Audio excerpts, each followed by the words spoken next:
Hello members, Dan Lloyd here, Director of Agronomy with the Country Club of St. Albans, here with your agronomy update. We've got a few things to talk about. Some of them are fun. We'll start with the part that's not so fun. Had an unfortunate incident on Tavern greens.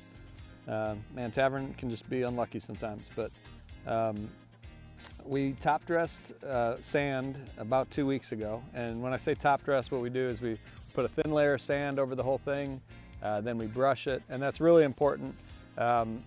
It helps greens roll true, it helps them roll a little faster, it helps them stay a little firmer, and it also helps the soil profile. So it's one of the few things that is both good for the plant and good for the golfing experience. Sometimes those two things are mutually exclusive, but sand top dressing is a great thing. We do it every other week. We'll do one course one week, one course the next usually. That's what we try to do, weather pending. But it was a perfect day. And the first 7 holes went great, and then, well, we thought everything went great, but a few days afterwards we started to see some discoloration, and we're here on number 7 on Tavern Creek.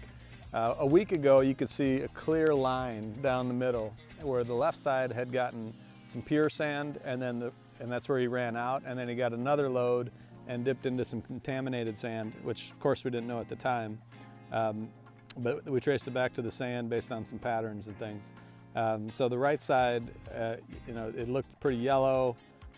It's getting better day by day though, but it was a little scary. Anybody that played Tavern Creek over the last week or last weekend is probably when it looked the worst.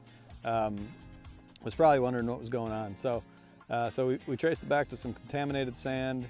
It's bouncing out of it though. Every day looks better. Now if you look behind me, you can still see some purple splotches, but every day those areas grow smaller.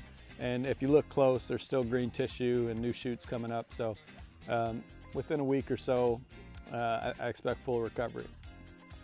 So unfortunate, it only affected really 4 greens. You see some remnants in some other ones, but it's really 7, 8, 9, and 14. And it's just part of 14, just part of 7, 8, and 9 are just kind of splotchy throughout. So kind of a bummer, but if anybody's wondering, that's what happened.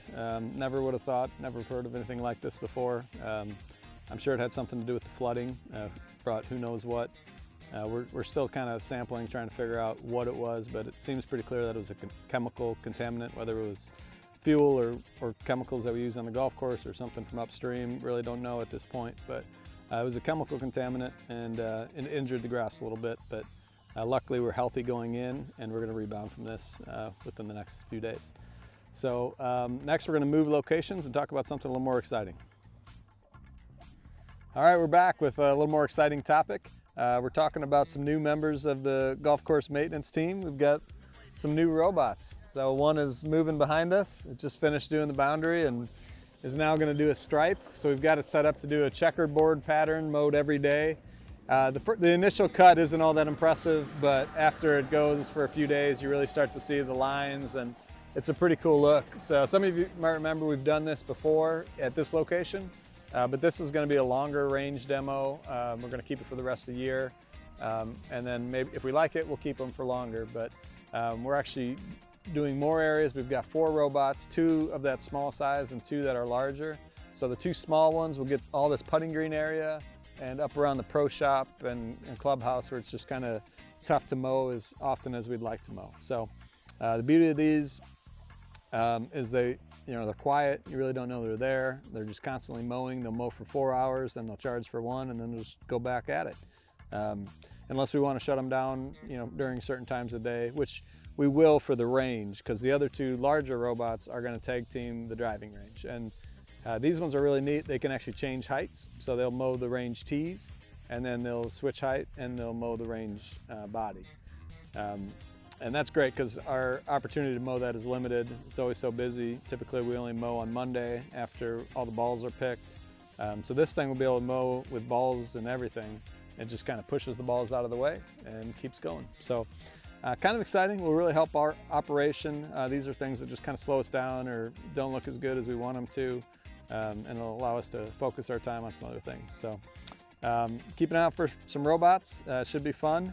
If you have any names, I'm sure we'll want to name these things, so feel free to think about that and put some clever names in the comments, and love to hear your feedback. Thanks.